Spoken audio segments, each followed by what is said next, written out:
రామకృష్ణారెడ్డి మీద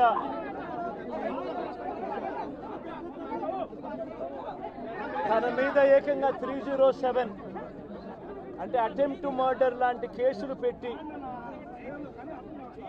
ఏ రకంగా అన్యాయంగా తనను జైల్లో నిర్బంధించడం జరుగుతూ ఉందో కూడా చూస్తూ ఉన్నాం. ఈరోజు రాష్ట్ర వ్యాప్తంగా కూడా ఇదే కార్యక్రమాలు జరుగుతూ ఉన్నాయి. రాష్ట్ర వ్యాప్తంగా కూడా కేవలం తెలుగుదేశం పార్టీకి చంద్రబాబు నాయుడు గారికి ఓటు వేయలేదు అన్న ఒకే ఒక కారణంతో ఏకంగా ఆస్తులను ధ్వంసం చేస్తూ ఉన్నారు, దొంగ కేసులు పెడతా ఉన్నారు. వీళ్ళే కొడతారు, మళ్ళీ వీళ్ళే అటువైపున ఉన్న వారి మీద వాళ్ళు కొట్టారు అని చెప్పి కేసులు పెడతారు. ఇంతటి దారుణంగా ఈరోజు రాష్ట్రంలో పరిపాలన సాగిస్తూ ఉన్నారు. నేను అడుగుతా ఉన్నా, ఇదే గత 5 సంవత్సరాల కాలంలో వైఎస్ఆర్సీపీ పరిపాలనలో ఉండగా, వైఎస్ఆర్సీపీ ప్రభుత్వంలో ఉండగా అప్పుడు జగన్ ఏం చేశాడు?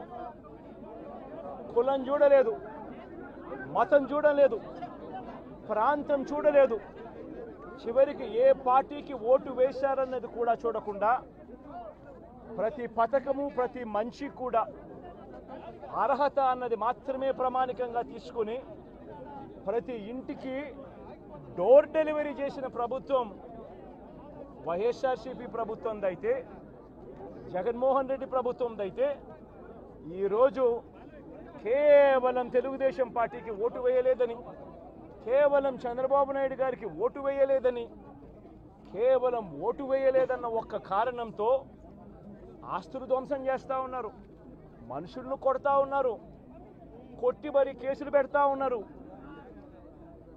ఇంతటి అన్యాయంగా రాష్ట్రాన్ని రావణ కాష్టం చేస్తూ ఉన్నారు. రాజశేఖర రెడ్డి గారి విగ్రహాలను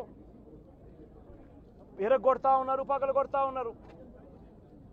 ఇవన్నీ ఏదైతే చేస్తూ ఉన్నారో ఇవన్నీ కూడా శిశుపాలుని పాపాల మాదిరిగా ఇవన్నీ కూడా పాపాలు పండుతాయి.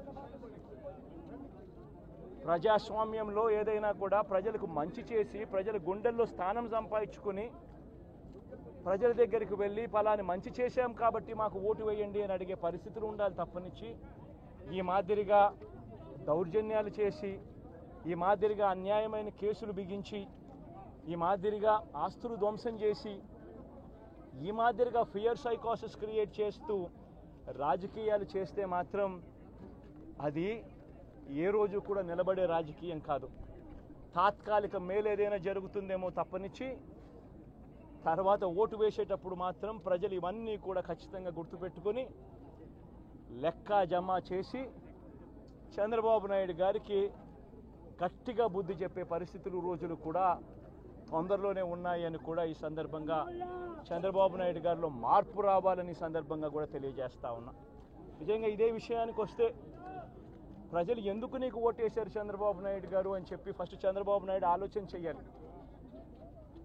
ఒకవైపున వైఎస్ఆర్ కాంగ్రెస్ పార్టీ ప్రజల్లో వ్యతిరేకత వల్ల ఓడిపోలేదు, ప్రజలకు మంచి చేసి ప్రజలకు మంచి చేసి వైఎస్ఆర్ కాంగ్రెస్ పార్టీ ఓడిపోయింది. ఎందుకు ఓడిపోయింది అని అంటే చంద్రబాబు నాయుడు చేసిన మోసపూరిత హామీలకు ప్రజలు కాస్తో కూస్తో కొద్దిగా ఇదే ఆ 10% కాస్త అటువైపున షిఫ్ట్ అయ్యి చంద్రబాబు నాయుడు గారు అధికారంలోకి వచ్చిన పరిస్థితులు. మరి చంద్రబాబు నాయుడు అధికారంలోకి వచ్చిన తర్వాత ఈరోజు రైతులకు తాను ఇస్తానన్న రైతు భరోసా 20,000 రూపాయలు ప్రతి రైతన్నకి ఇస్తానన్నాడు. వ్యవసాయం స్టార్ట్ అయింది, ఖరీఫ్ మొదలైంది, పంటలు వేగంగా వేస్తూ ఉన్నారు రైతన్నలు. ఇంతవరకు రైతు భరోసా 10,000-20,000 రూపాయలు ఇస్తానన్న దానికి అతి గతి లేదు. బడులు మొదలయ్యాయి. అమ్మఒడి కింద జగన్ 15,000 ఇస్తాను అని అంటే కాదు, చంద్రబాబు నాయుడు వస్తే ఎంతమంది పిల్లలు ఉంటే అంతమందికి ఇస్తాడు, ప్రతి ఒక్కరికి 15,000 ఇస్తాడు అని చెప్పారు. రాష్ట్రంలో 1 కోటి మందికి పైగా పిల్లలు బడియీడు పిల్లలు ఉన్నారు. బడులు స్టార్ట్ అయ్యాయి. ఆ ప్రతి తల్లి కూడా అడుగుతూ ఉంది, తల్లికి వందనం అని పేరు పెట్టావు, అమ్మఒడి అనే పథకాన్ని పేరు మార్చావు, మరి ఆ డబ్బులు ఏమైనాయని చెప్పి గవర్నెన్స్ మీద కాస్త ధ్యాస పెట్టి ఆ తల్లులకి ఇచ్చే డబ్బులు ఇచ్చే కార్యక్రమం చూడండి. రైతులకు ఇచ్చే రైతు భరోసా 20,000 ఇస్తామన్నారు, ఇచ్చే కార్యక్రమం చూడండి. ప్రతి అక్క చెల్లెమ్మకు 18 ఏళ్ళు పైబడిన ప్రతి అక్క చెల్లెమ్మకు ప్రతి ఒక్కరికి 1,500 రూపాయలు ఇస్తామని చెప్పారు. అంటే సంవత్సరానికి 18,000 రూపాయలు. రాష్ట్రంలో 4,12,00,000 మంది ఓటర్లు ఉండరని చెప్పి మొన్ననే లెక్కలు తేలాయి. అందులో దాదాపుగా 2,10,00,000 మంది మహిళా ఓటర్లే. అంటే అందరూ 18 సంవత్సరాలు నిండిన మహిళా ఓటర్లే. మరి 2,10,00,000 మంది ఈ మహిళా ఓటర్లందరూ కూడా 18 ఏళ్ళు నిండిన ఈ మహిళా ఓటర్లందరూ కూడా వీళ్ళందరూ కూడా ఈరోజు అడుగుతూ ఉన్నారు, 1,500 రూపాయలు ప్రతి నెల ఇస్తానన్నావు, ఏమైంది ఈ 1,500 రూపాయలు ఇచ్చే కార్యక్రమాలు అని చెప్పి అడుగుతూ ఉన్నారు. వాటి మీద ధ్యాస పెట్టే కార్యక్రమం చంద్రబాబు నాయుడు చేయాలి. ఇవేవి కూడా చేయకుండా కేవలం భయాందోళనలు క్రియేట్ చేయాలి, రాష్ట్రంలో రావణ కాష్టం సృష్టించాలి, దొంగ కేసులు పెట్టాలి, ఇరికించాలి, ఆస్తులను ధ్వంసం చేయాలి.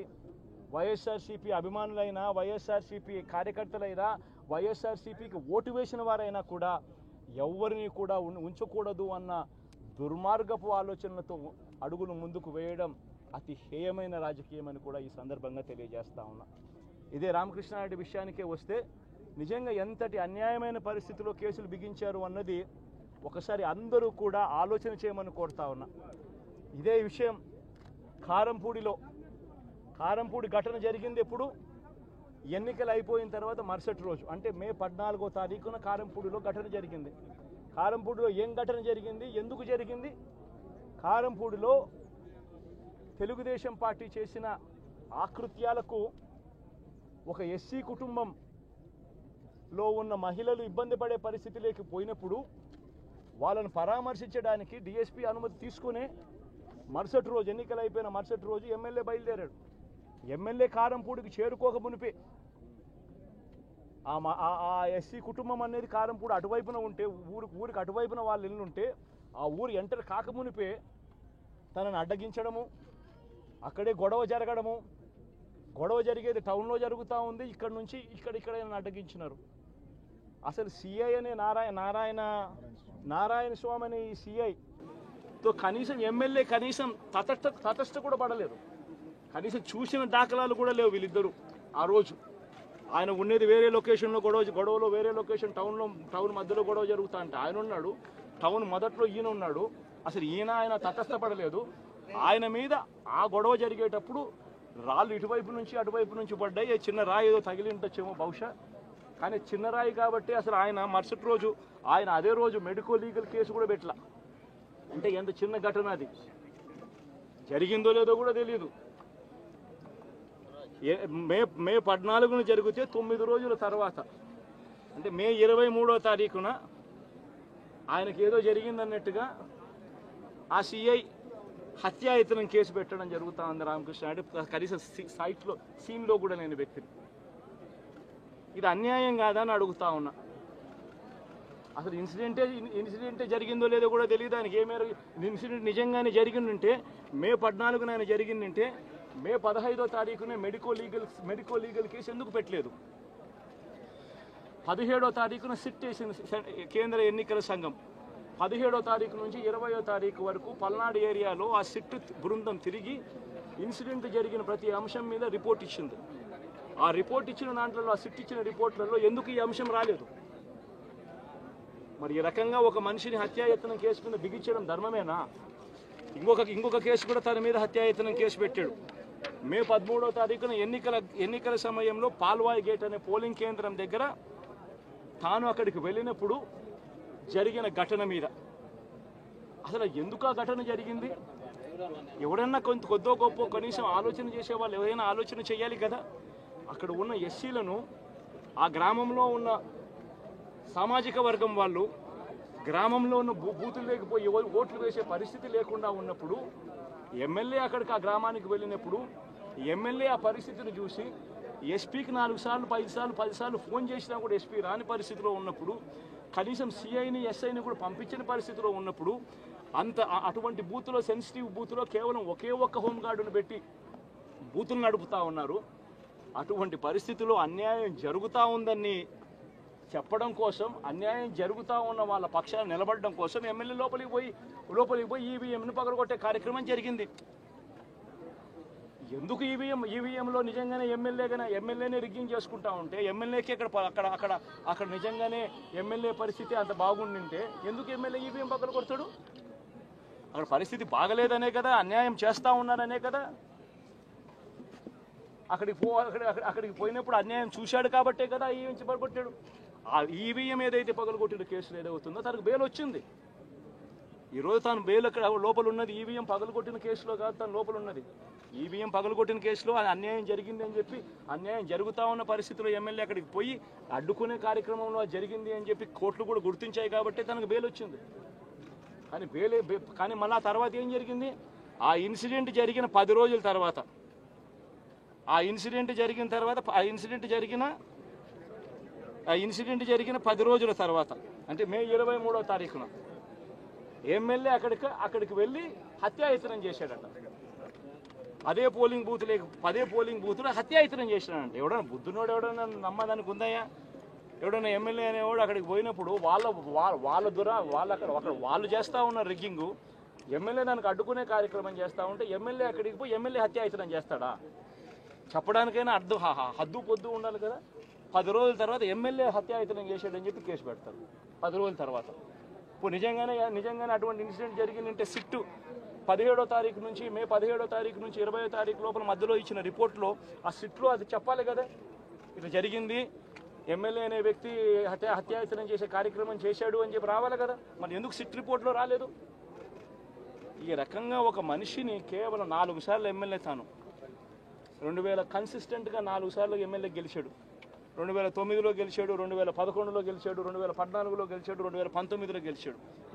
ఒక మనిషి కన్సిస్టెంట్గా 4 సార్లు ఎమ్మెల్యేగా గెలుస్తూ వస్తున్నాడు అని అంటే ఆ మనిషి మంచోడు కాబట్టి గెలుస్తూ వచ్చాడు, ఆ మనిషి మంచోడు కాబట్టి ప్రజలు ఆశీర్వదిస్తూ వచ్చారు.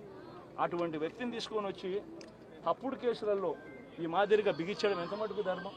ఈరోజు ఒక్క రామకృష్ణారెడ్డి ఒక్క పరిస్థితే కాదు, రాష్ట్ర వ్యాప్తంగా ప్రతి గ్రామంలోనూ కూడా ఇదే కార్యక్రమాలు జరుగుతూ ఉన్నాయి.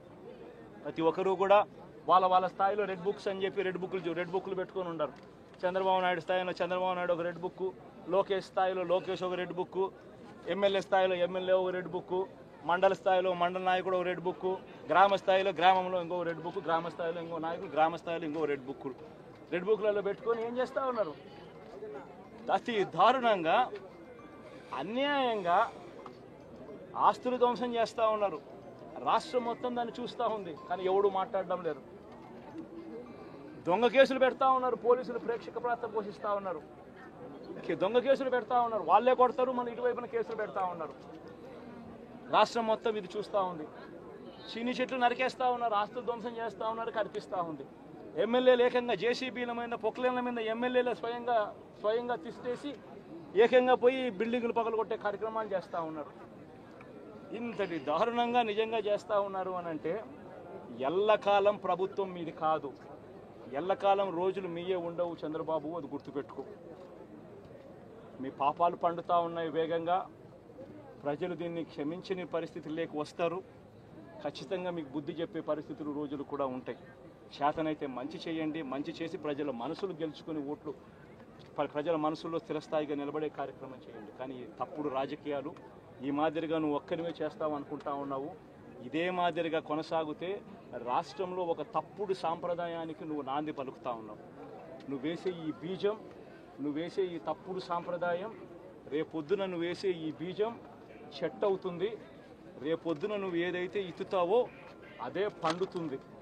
రేపొద్దున మళ్ళీ మీ గ్రామాలలో మీ కార్యకర్తలకు ఇదే పరిస్థితిని ఇదే మాదిరిగానే మళ్ళీ జరిగే కార్యక్రమాలు కూడా జరుగుతాయి. అటువంటి తప్పుడు సాంప్రదాయాలు దయచేసి ఇప్పటికన్నా ఆపండి. నాయకులుగా ఉన్న మనలాంటి వాళ్ళం ఇలాంటివి ప్రోత్సహించకూడదు. ఇలాంటివి ఎవరు తప్పు చేసినా తప్పు అని చెప్పే కార్యక్రమం నాయకులుగా మనం చెయ్యాలి. కానీ దగ్గరుండి ఈ మాదిరిగా ప్రోత్సహించడం అతి దుర్మార్గమైన కార్యక్రమం. దయచేసి దీనికి ఫుల్ స్టాప్ పెట్టే కార్యక్రమం ఖచ్చితంగా చెయ్యండి చంద్రబాబు అని చెప్పి సందర్భంగా మరొక్కసారి చంద్రబాబును ఈసారి హెచ్చరిస్తున్నామని కూడా చెప్తా ఉన్నాం. ఈసారి కోరడం లేదు, హెచ్చరిస్తున్నామని కూడా చెప్తా ఉన్నాం. ఇదే మాదిరిగా జరుగుతూ పోతూ ఉంటే మాత్రం ఎవరైనా కూడా ఊరుకునే కార్యక్రమం జరగదు. రియాక్షన్ అనేది ఖచ్చితంగా ఉంటుందని కూడా చంద్రబాబు నాయుడు సందర్భంగా గట్టిగా చెప్తాం.